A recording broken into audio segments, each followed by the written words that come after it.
Shalom Bapak Ibu Saudara yang diberkati Tuhan. Sebelum kita mulai ibadah kita akan berdoa. Tuhan Yesus, terima kasih Tuhan buat kebaikan Tuhan sepanjang hari ini. Kami telah beraktivitas, Tuhan telah memberkati dan melindungi kami. Tuhan Yesus, pada saat ini kami mau siapkan hati dan pikiran kami untuk beribadah memuji memuliakan nama-Mu. Kami buka ibadah ini hanya di dalam nama Tuhan Yesus Kristus. Haleluya. Amin.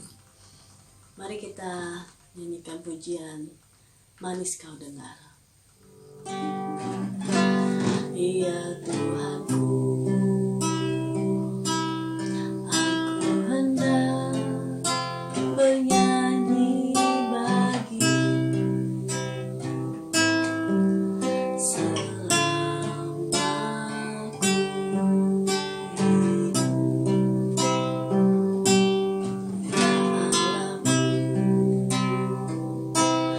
Aku hendak bermazmur bagi-Mu selagi ku ada.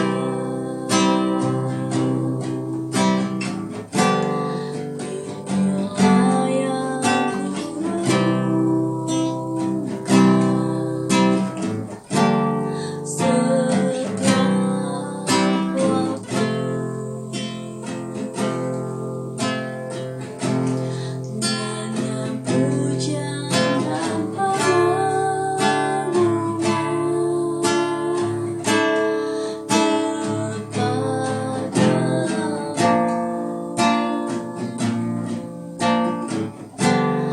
Biarlah manis Kau dengar, Tuhan.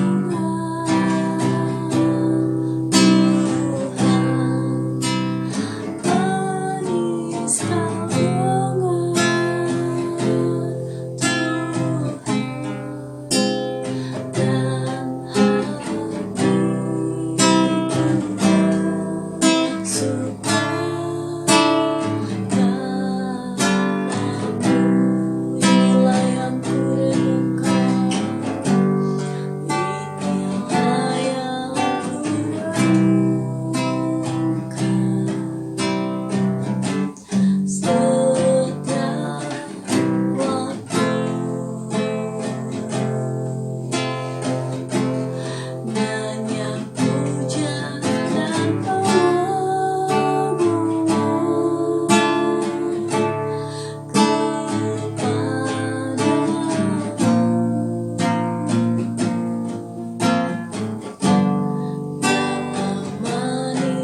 Kau dengar, Tuhan.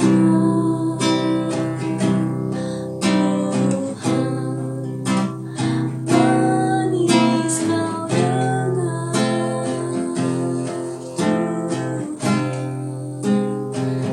Tuhan. Dan hatiku bersuka kepadamu. Dan hatiku bersuka, dan hatiku bersuka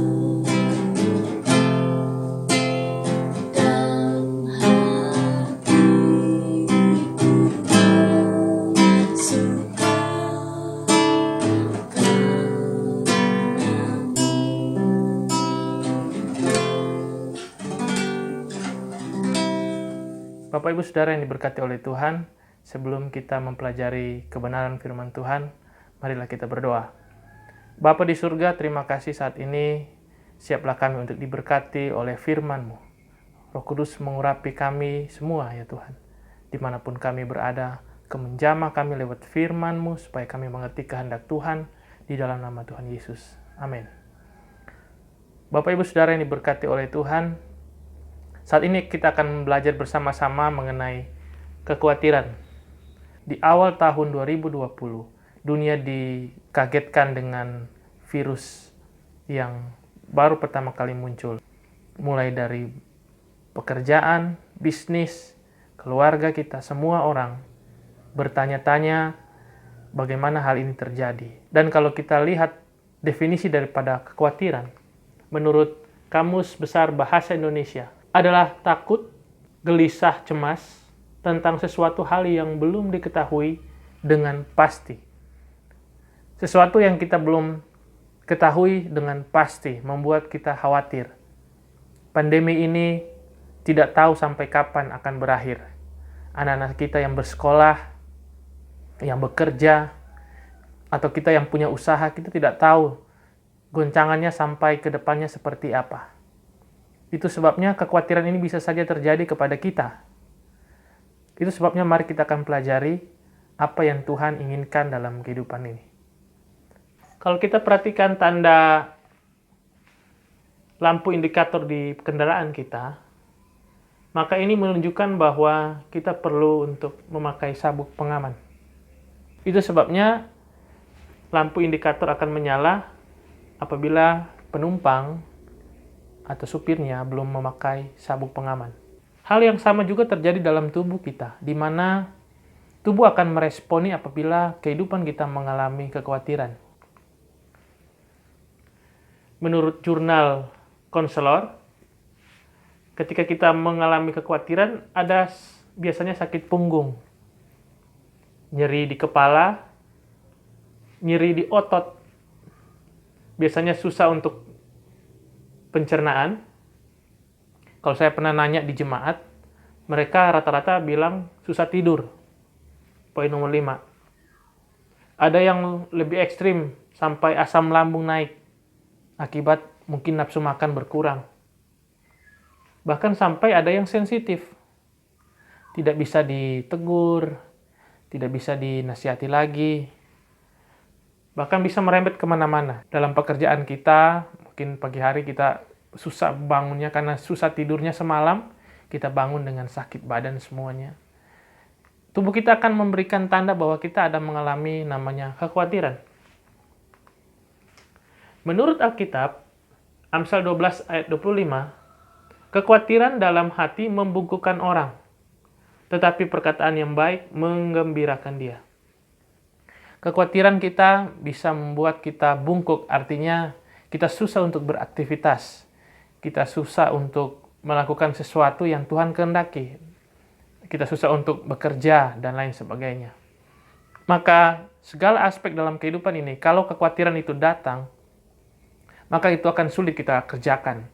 Kita akan sulit untuk melayani, berdoa, sulit untuk tersenyum lagi, karena kekhawatiran ini datangnya dari dalam, dan itu membuat ekspresi kita, membuat kehidupan kita dari luar akan kelihatan. Faktor yang menyebab kekhawatiran, masa lalu yang belum terselesaikan, ada masalah-masalah yang mungkin kita khawatirkan akan terungkap di masa depan. Asumsi yang tadi berkata bahwa kekhawatiran akibat dari sesuatu yang belum pasti. Jadi asumsi ini anggapan-anggapan yang belum tentu benar. Kita sudah mempercayainya. Perfection, orang yang sempurna, yang punya target-target tertentu, maka kalau tidak sempurna, dia khawatir akan tidak sempurna. Masa depan, anak-anak kita, pekerjaan kita, apalagi di tengah pandemi ini, kekhawatiran akan masa depan itu semakin besar. Sampai kapan bisnis kita akan bertahan? Pekerjaan kita, apakah kita dirumahkan atau tidak? Sebagai orang tua, bagaimana kita nanti ke depannya? Tuntutan, oleh karena kebutuhan hidup, pekerjaan, gaya hidup, goal atau target, membuat kita bisa saja untuk mengalami kekhawatiran. Karena tidak tercapainya target, bahkan kebutuhan pokok yang tidak terpenuhi membuat kita khawatir. Itu sebabnya solusinya, kita harus mengerti dulu apa penyebab kita khawatir. Apa penyebab? Mungkin masa lalu tadi, kita harus tahu.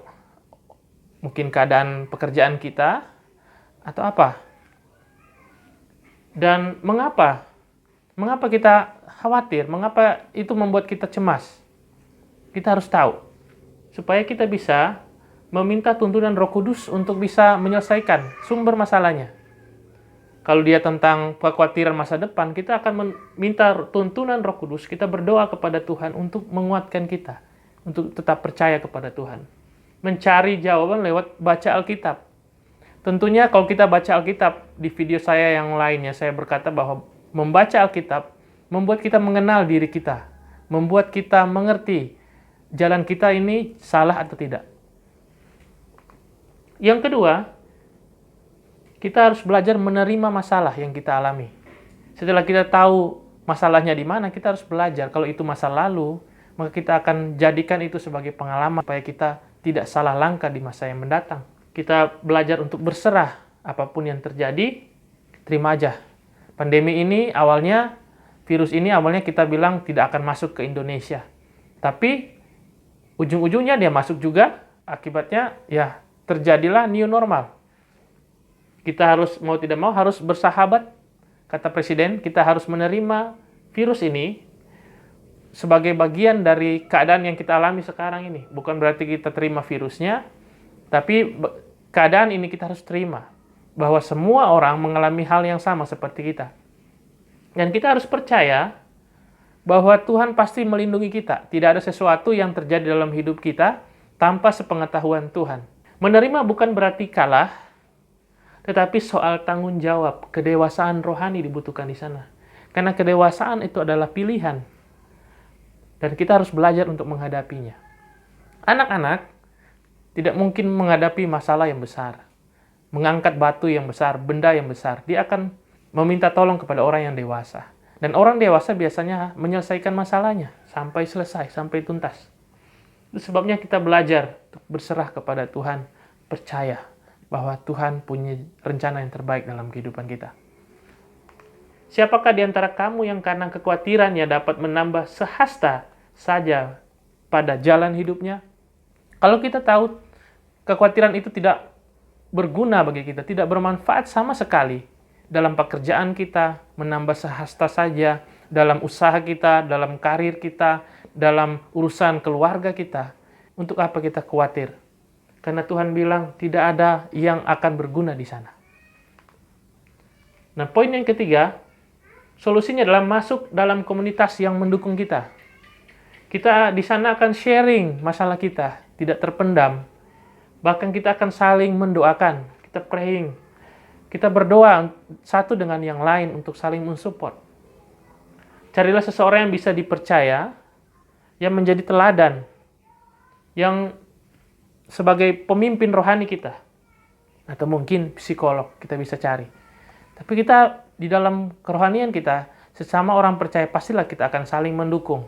Masuk dalam komunitas, rayon, atau rukun, atau komsel, dimanapun kita bisa cari orang-orang yang sesama seiman untuk kita bisa saling memberkati, saling membangun. Kata Yesus dalam Matius 6 ayat 23, tetapi carilah dahulu kerajaan Allah dan kebenarannya, maka semuanya itu akan ditambahkan kepadamu. Nah, Matius 6 ini tentang hal kekhawatiran yang diungkapkan oleh Tuhan Yesus. Kita cari pribadi Yesus.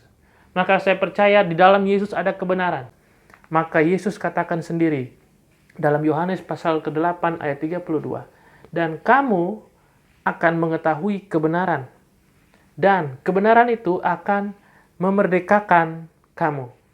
Kebenaran itu akan memerdekakan kita dari intimidasi, dari rasa kekhawatiran akan masa depan, akan masa lalu, akan pekerjaan kita, akan keluarga kita, bisnis kita.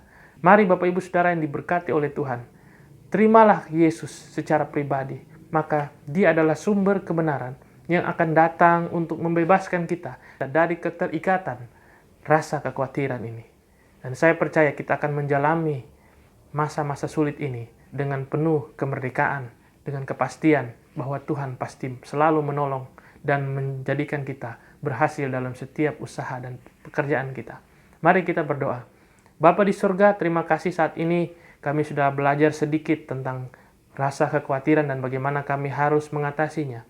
Bapa, tolong kami supaya kami bisa mengatasinya lewat Roh Kudus-Mu. Kebenaran-Mu mari Engkau singkapkan dalam kehidupan kami, pikiran kami, supaya itu yang memerdekakan kami, untuk kami terus maju melangkah bersama-sama dengan Tuhan. Karena kami tahu di dalam Yesus ada kepastian, di dalam Yesus ada kemenangan, di dalam Yesus ada pertolongan yang pasti. Itu sebabnya mari merdekakanlah kami dimanapun kami berada. Apabila saat ini kami merasa khawatir, cemas, takut, Tuhan Engkau jamah kami. Mari Engkau masuk dalam hati kami setiap orang-orang yang percaya kepadamu, supaya kami dimerdekakan dan kami terima akan kebebasan yang berasal daripada Tuhan. Mengucap syukur kami akhiri ibadah ini dalam nama Yesus. Amin. Sampai jumpa di pertemuan selanjutnya. Saya percaya kita sudah bebas oleh karena Yesus sudah bersama-sama dengan kita untuk kita bisa selesaikan masalah ini. Amin.